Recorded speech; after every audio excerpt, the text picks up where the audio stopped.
teman-teman, kembali lagi bersama saya Yuni Desi dari kelas C Program Studi Bimbingan dan Konseling Universitas Negeri Makassar. Nah, kali ini kita akan membahas tentang struktur organisasi BK dan mekanisme kerja BK. Nah, pertama-tama saya akan membahas tentang struktur organisasi bimbingan dan konseling di sekolah. Manajemen bimbingan dan konseling di sekolah agar bisa berjalan seperti yang diharapkan antara lain perlu didukung oleh adanya organisasi yang jelas dan teratur. Organisasi yang demikian itu secara tegas mengatur kedudukan, tugas dan tanggung jawab para personil sekolah yang terlibat. Demikian pula, organisasi tersebut tergambar dalam struktur atau pola organisasi yang bervariasi tergantung pada keadaan dan karakteristik sekolah masing-masing. Sebagai contoh, untuk sebuah sekolah yang jumlah siswanya sedikit dengan jumlah guru yang terbatas, maka pola organisasinya bersifat sederhana. Sebaliknya, jika sekolah tersebut siswanya jumlahnya banyak dengan didukung oleh personil sekolah, akan memadai diperlukan sebuah pola organisasi bimbingan dan konseling yang lebih kompleks. Namun demikian, pada umumnya pola organisasi bimbingan dan konseling yang dewasa ini banyak disarankan adalah seperti yang saya buat saat ini. Bisa kita lihat bersama di sini. Yang pertama saya akan jelaskan adalah struktur organisasi pelayanan bimbingan dan konseling di sekolah. Nah, adapun unsur-unsur yang terlibat dalam struktur organisasi di sini, yang pertama adalah komite sekolah. Komite sekolah di sini adalah organisasi yang terdiri atas unsur sekolah, orang tua, dan tokoh masyarakat yang berperan membantu penyelenggaraan satuan pendidikan yang bersangkutan. Kemudian yang kedua yaitu kepala sekolah bersama dengan wakil kepala sekolah.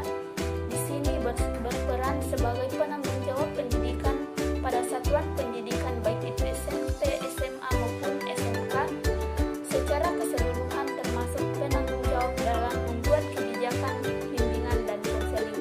Kemudian ada tenaga ahli atau instansi lain yang biasa disebut adalah unsur Kanpendiknas, adalah personil yang bertugas melakukan pengawasan terhadap penyelenggaraan pelayanan bimbingan dan konseling di sekolah. Dalam hal ini adalah pengawas sebagaimana dimaksud dalam petunjuk pelaksanaan bimbingan dan konseling di sekolah. Kemudian yang berikutnya adalah tata usaha. Tata usaha di sini adalah pembantu kepala sekolah dalam penyelenggaraan administrasi dan tata usaha. Kemudian wali kelas.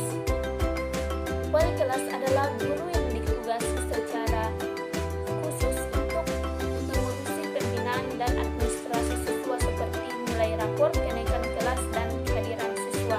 Kemudian guru mata pelajaran atau guru bidang studi adalah pelaksana pengajaran dan praktik atau latihan untuk siswa. Kemudian guru BK atau konselor yang di sini dipimpin oleh koordinator guru bimbingan dan konseling adalah pelaksana utama pelayanan bimbingan dan konseling di sekolah. Kemudian berikutnya adalah peserta didik atau siswa. Siswa adalah peserta didik yang menerima pelayanan pengajaran, praktik atau latihan dan bimbingan di tingkat SMP, SMA, dan SMK yang dilakukan oleh guru mata pelajaran, wali kelas, dan guru BK atau konselor. Nah, selanjutnya saya akan menjelaskan tentang mekanisme kerja BK. Mekanisme seperti halnya BK tentunya tak bisa lepas dari peranan kerja guru mata pelajaran, wali kelas, guru BK atau konselor, dan kepala sekolah. Tentunya semua empat komponen ini sangat berpengaruh besar dalam pemberian layanan bimbingan dan konseling di sekolah. Nah, guru mata pelajaran di sini memberikan informasi tentang data siswa, catatan observasi siswa, dan catatan kejadian atau anekdot. Kemudian wali kelas di samping berperan sebagai orang tua kedua di sekolah, juga membantu mengkoordinasi informasi dan kelengkapan data yang meliputi daftar nilai siswa, angket siswa,